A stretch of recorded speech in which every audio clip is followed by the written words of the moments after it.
बुद्ध भगवान एक गांव में उपदेश दे रहे थे। उन्होंने कहा कि हर किसी को धरती माता की तरह सहनशील तथा क्षमाशील होना चाहिए।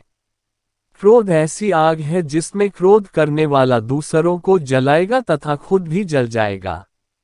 सभा में सभी शांति से बुद्ध की वाणी सुन रहे थे, लेकिन वहां स्वभाव से ही अतिक्रोधी एक ऐसा व्यक्ति भी बैठा हुआ था जिसे ये सारी बातें बेतुकी लग रही थी।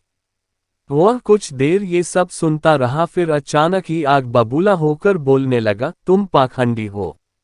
बड़ी बड़ी बातें करना यही तुम्हारा काम है। तुम लोगों को भ्रमित कर रहे हो। तुम्हारी ये बातें आज के समय में कोई मायने नहीं रखती। ऐसे कई कटु वचनों सुनकर भी बुद्ध शांत रहे। अपनी बातों से ना तो वह दुखी हुए, न ही कोई प्रतिक्रिया की। ये देखकर वह व्यक्ति और भी क्रोधित हो गया और उसने बुद्ध के मुंह पर थूककर वहां से चला गया।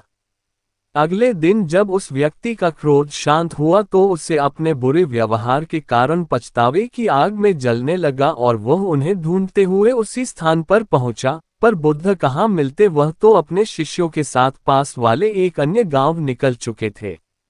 व्यक्ति ने बुद्ध के बारे में लोगों से पूछा और ढूंढते ढूंढते जहां बुद्ध प्रवचन दे रहे थे वहां पहुंच गया। उन्हें देखते ही वह उनके चरणों में गिर पड़ा और बोला, मुझे क्षमा कीजिए प्रभु। बुद्ध ने पूछा, कौन हो भाई? तुम्हें क्या हुआ है? क्यों क्षमा मांग रहे हो? उसने कहा, क्या आप भूल गए? मैं वही हूं जिसने कल आपके साथ बहुत बुरा व्यवहार किया था। मैं शर्मिंदा हूं। मैं मेरे दुष्ट आचरण की क्षमायाचना करने आया हूं।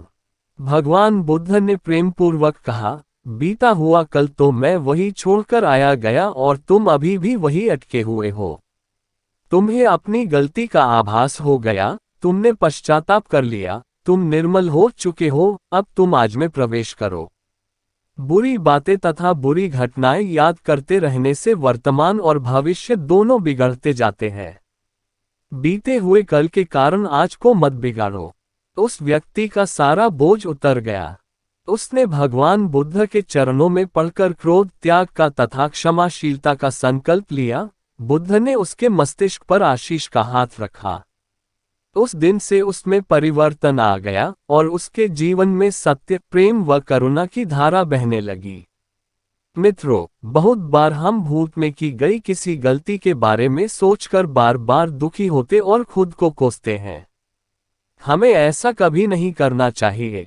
गलती का बोध हो जाने पर हमें उसे कभी ना दोहराने का संकल्प लेना चाहिए और एक नई ऊर्जा के साथ वर्तमान को सुदृढ़ बनाना चाहिए।